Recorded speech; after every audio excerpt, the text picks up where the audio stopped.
Welcome to our channel. Today we how to verify Airtable automations for project status synchronization, complete guide step by step clearly. Open your Airtable workspace and locate the base you want to work with. Click on the Automations tab in the upper right corner of your screen.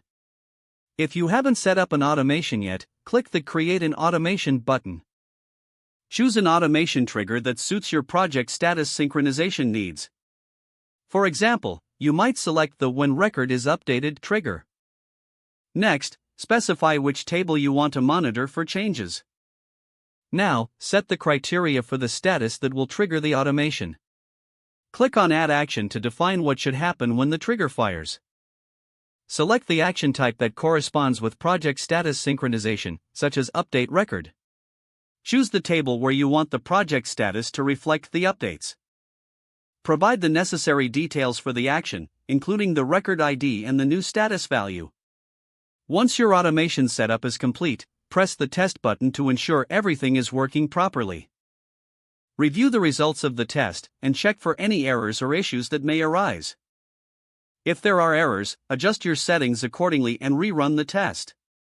Once the automation works as expected, turn it on by toggling the switch in the upper right corner.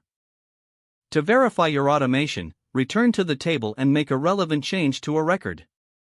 Observe if the corresponding updates occur in the target table's project status. If everything is functioning correctly, your automation is successfully verified. You can now continue to monitor or modify your automation as project needs evolve. Regularly check the run history in the automation settings to view past runs and any potential errors. For added assurance, set up notifications for any failures in the automation. This ensures you'll be alerted if an issue occurs in the future. If the page does not load, refresh the browser or try again in a Make sure you are using the correct email address, then retype it carefully to avoid small typos. If your password is not accepted, use the reset option and create a new strong password you can remember. Check your spam folder for verification or security emails, then complete any requested confirmation steps.